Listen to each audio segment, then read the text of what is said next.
उधार म्हणून दिलेले पैसे जर पुन्हा परत मिळत नसतील तर या दुनियेत पैसे घेताना गोड बोलणारे एकदा पैसे घेतल्यानंतर आपला फोन सुद्धा उचलत नसतात. बऱ्याचदा काही अडचणींच्या वेळी आपण एकमेकांना मदत करतो. ही मदत आर्थिक स्वरूपात सुद्धा असते. काही वेळेस आपण पैसे उधार देतो किंवा परत देण्याच्या मुद्दीवर उसने देतो व आपल्या काही व्यक्तींना अशी मदत करतो. कारण जीवनात अडचण ही सर्वांनाच असते, त्यामुळे आपण चांगल्या भावनेने मदत करतो, परंतु काही लोक जे बोलतात तसे वागत नाहीत. काही लोक पैसे घेताना चांगले वागतात. मुदत मागून गयाव्या करतात पण परत करायच्या वेळी टाळाटाळ करतात. काही जण तर गायब होतात. मग अशा वेळी माणूस मोठ्या संकटात सापडलेला असतो, कारण जोरजबरदस्तीने पैसे मागितले की नात्यांमध्ये दुरावा निर्माण होतो. म्हणून त्यासाठी उधार दिलेले पैसे आपल्याला काही दिवसातच मिळतील, यासाठी एक जालीम उपाय करायची गरज आहे. आपण एखाद्याला त्याच्या संकटाच्या वेळी पैसे उधार देतो, परंतु जेव्हा हेच पैसे परत देण्याची वेळ येते तेव्हा ती व्यक्ती 100 कारणे सांगते. यामुळे मानसिक तणाव सहन करावा लागतो. हा एक असा प्रचंड प्रभावशाली आणि वशीकरण उपाय आहे की ज्याने तुमचे पैसे बुडवले आहेत.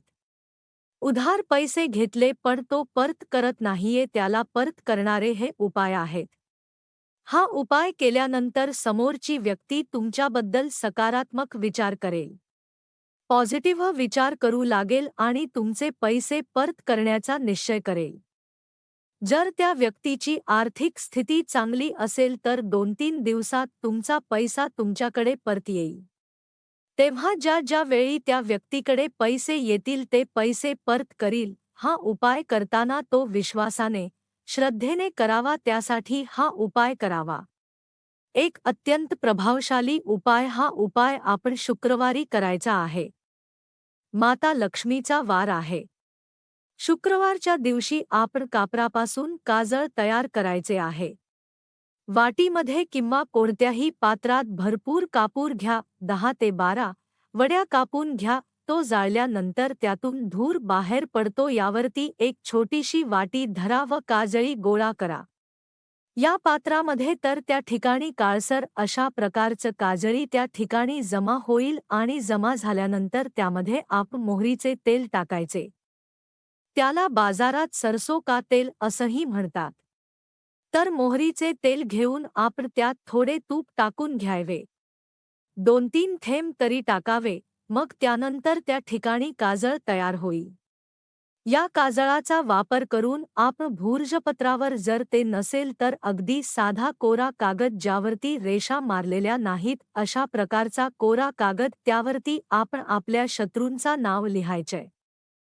फक्त पहिलं नाव, संपूर्ण नाव लिहिण्याची आवश्यकता नाही. तुमची इच्छा असेल तर पूर्ण नाव लिहिलं आणि तुमच्या मनामध्ये ज्या व्यक्तीबद्दल तुम्ही विचार करत आहात तेव्हा त्या व्यक्तीविषयी हा टोटका लागू पडतो. ज्याने उधार पैसे घेतले आहेत त्याचे 7 वेळा नाव घ्या, त्याच्या नावावर थाप मारा. त्यानंतर हा जो कागद आहे तो कागद आपण आपल्या तिजोरीमध्ये ठेवायचा आहे. कोणतेही कोप्यामध्ये, तिजोरी नसेल तर तुम्ही ज्या ठिकाणी तुमचे पैसे ठेवता त्या ठिकाणी ठेवा. त्या ठिकाणी त्यावरती काही ना काही तरी जड वस्तू ठेवायची. अशी व्यक्ती आपले उधार पैसे देईल. त्यामुळे उधार घेणाऱ्या व्यक्तीचे मन परिवर्तन होईल आणि तो आपले पैसे परत देतो. असा हा उपाय करा. यासाठी खडेमीठ जे असते ते लागेल. खडेमीठ आणायचे आहे. वापरतो ते बारीक मीठ घेऊ नका. तंत्रशास्त्रामध्ये खडेमीठ खूप महत्त्वाचे आहे. मोठ्या मिठाची, मोठ्या आकाराचे 11 खडे घ्या. एखाद्या कपड्यांमध्ये हे 11 खडे ठेवायचे. सोबतच त्यामध्ये आपण 11 साबूत लवंगा घ्या. हा मसाल्याचा पदार्थ आहे.